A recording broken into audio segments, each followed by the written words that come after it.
Something that's often forgotten about the Pentagon is that it's actually one of the world's largest office buildings, where more than 24,000 people file in every day. Among them is one active duty soldier who takes a bit of a different coffee break during his day. Military Times' Nicole Bauke has more. When it comes to his day job, Sergeant First Class Colton Smith has a pretty typical setup. So day to day, most of the time I'm in an office. I'm in an office setting just like this, working the calendars for the SEAC as well as travel plans with people all over the world. He works in the office of Command Sergeant Major John Troxell, where he helps plan and handle his boss's trips and travel. I am his action officer and operations NCO. So what I do, action officer is the fancy title.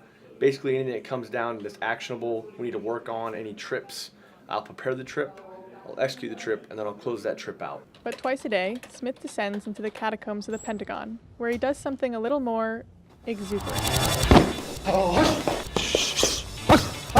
Along with being an active duty soldier, Smith is also a professional MMA fighter, a passion and talent he discovered while deployed to Baghdad in 2007. During the surge, outside of working out again, during our free time, there wasn't a whole lot to do but just dwell on what happened that day or the atrocities we've seen in war.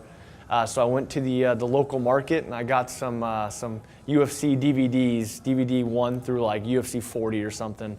And I watched those on my little portable DVD player in my free time, and that kind of sparked my interest. I was like, you know what? I want to do this. I can do this. I got a punching bag from there, bought a punching bag from the local market downtown in Baghdad, in Ghazaliya, and I put it up in our stairwell, actually, in the house that we took over in the middle of Baghdad, in western Baghdad, in Ghazaliya. And started hitting the punching bag. And I told all my guys, I'm like, listen, I'm going to be in UFC 150. You watch, and they're all laughing. Yeah, right.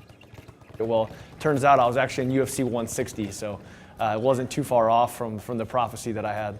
Smith began pursuing his goal when he returned to the U.S. in 2008 and immediately saw success. In 2012, Smith participated in and won season 16 of The Ultimate Fighter. So I'm the only soldier ever to fight while on active duty in the UFC. So I was in the UFC for over 2 years. I was in the Ultimate Fighter television series as well, and I'm the only one to ever do it while on active duty. Now, Smith is training for his first fight in 2 years.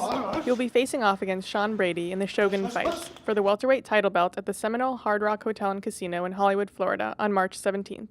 11-0, guys never tasted defeat. Full-time fighter, obviously we talked about it previously. I'm a full-time soldier. Colton's probably the most dedicated athlete that I've ever been involved with or been around. This fight is a 3-round fight. He's been training for a 5-round fight, and that's what's going to get his hand raised. Smith goes into every fight and training workout remembering his brothers and sisters in arms. I put a lot more pressure on my shoulders because I am representing so many men and women in uniform. It pushes me harder to know, I have all these service members, my subordinates, my peers, my leaders that are going to be watching me when I fight. And then, a lot of it, I feel the pressure that I need to go out there and I need to execute like they would any mission and accomplish that mission and defeat my opponent. And not only defeat my opponent, but put an exclamation point on it for them. From outside the cage, in the Pentagon Athletic Center, I'm Nicole Bauke.